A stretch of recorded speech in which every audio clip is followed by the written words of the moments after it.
China's loot box law is finally in effect. This basically makes it so publishers and developers have to announce what you can get in their loot boxes that require microtransactions. Michael here with another topic video. Now this law, let's talk about it for a second, because technically I already did a video on this when they were actually talking about making it into a law and they were deciding like, hey, should this be one? Now it is actually a law. And so in my previous video, I kind of focused on what could end up happening and what publishers, why they don't want to kind of release this information and why it's hidden. And it is kind of a more complex situation. A lot of people don't necessarily understand a lot of the complex things that go into marketing and things like that. And so it's not 100% positive. It's not 100% like, oh yeah, this is good and for the consumer and everything like that, which on the surface level it is. And mostly I do agree with that. I do agree that it is a good thing. However, there are some things that people don't necessarily understand about the system. And so if you're interested in all that sort of discussion, go ahead and check out that video. However, today I want to talk more about the sort of publisher side of things and what they're kind of doing, because the law is actually in effect. It has been for the last 24 hours as of the making of this video. And so basically that ends up running into a situation to where some publishers are kind of still hiding the information. It's not necessarily giving us the information people were looking for. Now, in my previous video, I kind of talked about the whole sort of what players would end up doing with this sort of information. And one of the kind of concerns and one of the reasons why loot boxes can end up being sort of cheap is the fact that they can end up having this sort of hidden value. And so you can end up looking at it and being like, oh, well, this could have the skin, but you don't actually know what percentage of a chance it is. Therefore, you can't actually do a direct comparison and be like, oh, well, the skin is $10, but this loot box has a 10% chance, so that therefore that loot box is technically worth $1. And so basically they would end up being able to kind of maximize their chances with that. That's not necessarily going to work, because basically I know this for a fact that most games are going to change their loot box drop rates unless it's international, such as the game in the background, Monster Super League. They have an international release and everything like that. So the loot box chances and everything like that are the same globally. But regardless, in most games that have a separate server, such as League of Legends, which is the one everyone is kind of talking about because Riot Games was very upfront about releasing the information in China right on time, which was also super, super awesome. But basically,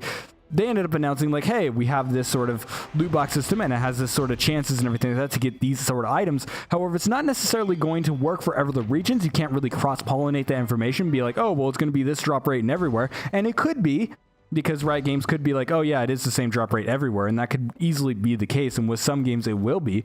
However, there are different sort of marketing strategies. There are different sort of markets that will pay certain amounts for different sort of things. And so it'll be like, oh, well, this market has this sort of kind of marketplace. So for example, this region may end up buying more boxes, and so they might adjust the rates a little bit. And so basically what I'm saying there, that will not actually happen. It won't actually be all that useful, and we can't really rely on those numbers. Also, there is the fact that a lot of companies aren't actually following through with it, which is kind of, I guess, not surprising, because they were kind of resistant to it to begin with.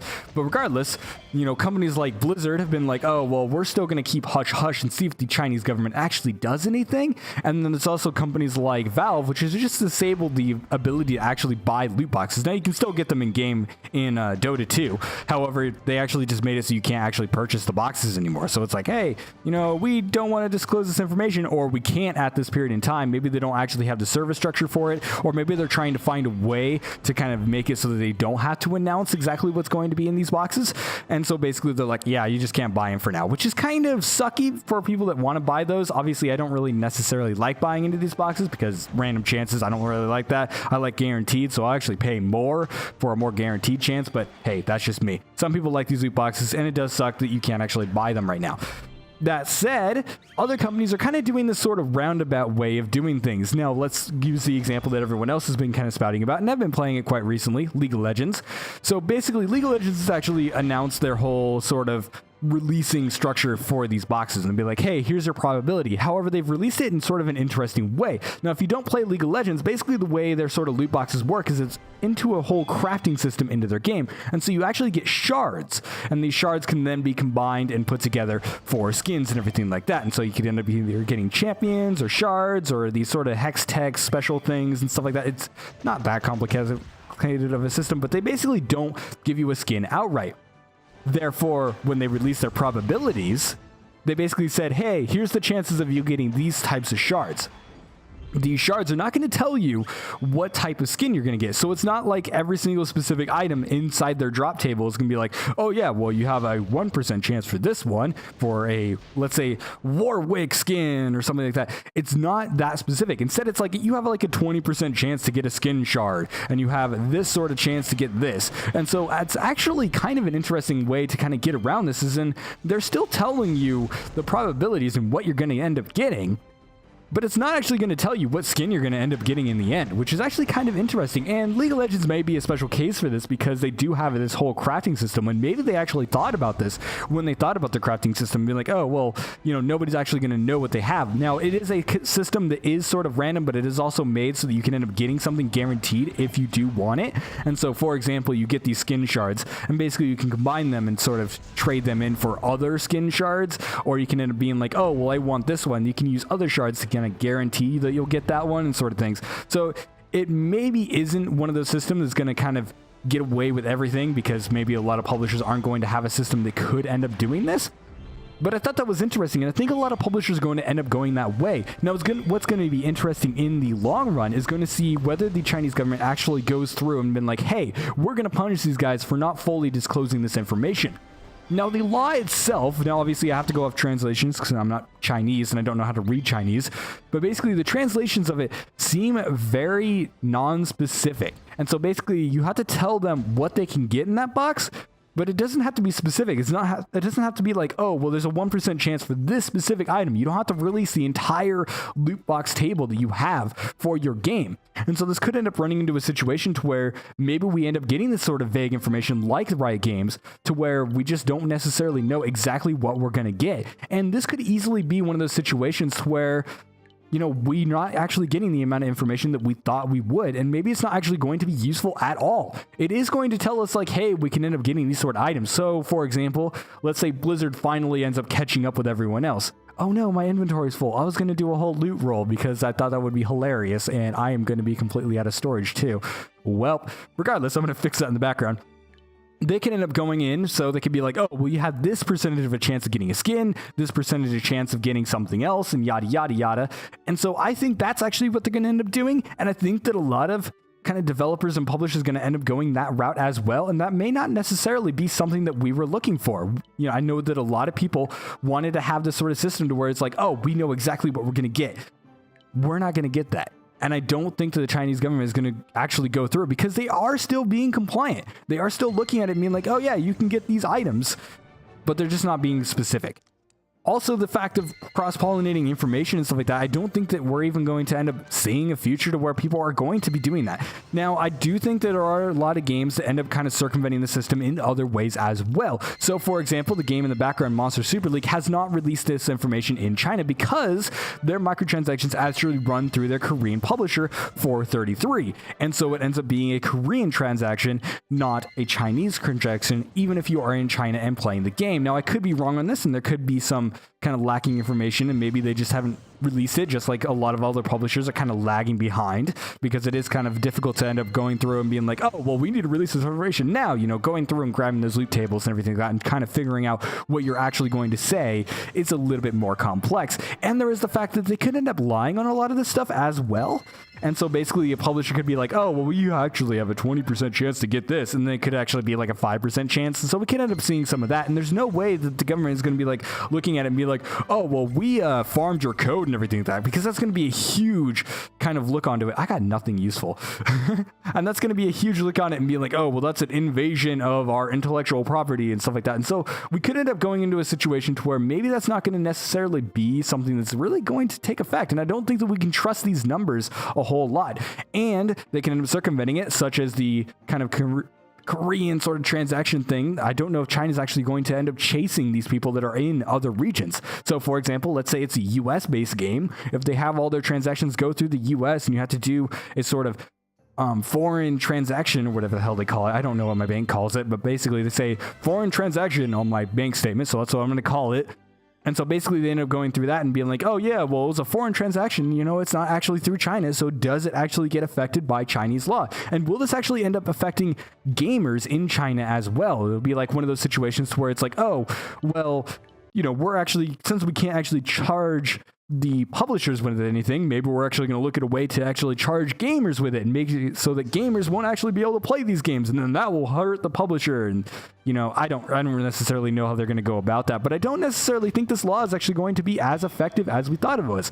Now, I knew certain games were going to get on this, and I knew games like League of Legends, they're really, really big in China, in those regions, would have ended up releasing this information just because they're very compliant with these sort of laws, and I thought it was a good idea. But I didn't expect them to be so vague. Now, if you go ahead and look it up and everything like that, I'll link it in the description below if I can end up finding it. If I can't, it's easy to find online, I'm sure, somewhere. There's a ton of articles with it. I'm not going to link to another article. I'm going to link to the actual loot box table stuff if I can find it, but I might not be able to. But basically, it's very, very vague. It's like, hey, you can get this type of shard. And yes, that technically is correct, but at the same time, maybe not as much information as we were hoping for. So yeah, basically, I don't know exactly what to think about this, and it's going to be really, really interesting in the future to kind of see if China actually follows through with actually, looking at publishers and being like, oh, well, you're not releasing this information. Maybe you should be, and actually going to end up punishing them, and if they're actually going to even be able to punish a lot of people to begin with. Anyways, thank you guys so much for watching. This has been Michael with another topic video. Make sure to like, comment, and subscribe for more content like this one. I remember I mentioned that I did do another video on this. It was a little bit longer, a little bit more long-winded. It was a little bit more of a difficult discussion as well, but basically I'll end up linking that in the end slate, so you can end up clicking on it in the last 20 seconds. I'll also link it in the description so you don't have to wait for YouTube's stupid thing. So basically, yeah, I did that video, and basically it talks more about the sort of publisher end of things and more of the industry type of stuff, talking about, hey, it's not 100% a good thing. Yes, I do think it is a consumer-friendly thing to do, and so it is a good thing this is happening. But I didn't necessarily expect exactly how it was going to happen. And what do you guys think? Do you think this vague information is still enough to be like, hey, this is good? And so, yes, any information is good, obviously. But is it what you guys expected? Do you guys think that anyone is actually going to end up following through on this? Do you think that publishers are going to get away with just not releasing the information because they don't operate in China? Maybe it's going to be a non-China based company, and so they're able to kind of circumvent it and everything like that. I don't know much about the Chinese government. I will admit I am kind of an ignorant American, as you could say.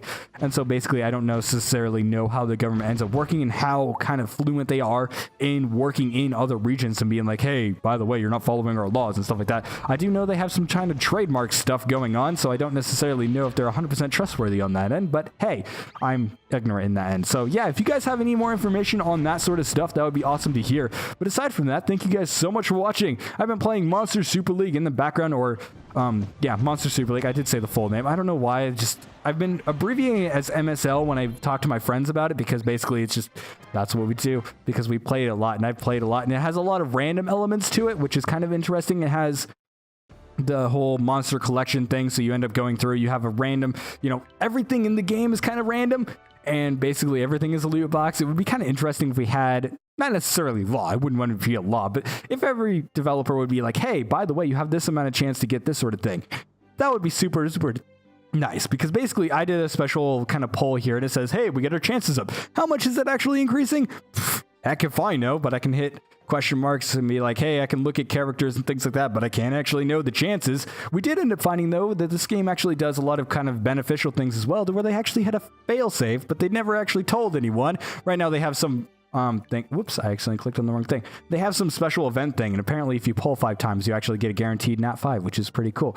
But they never actually told anyone.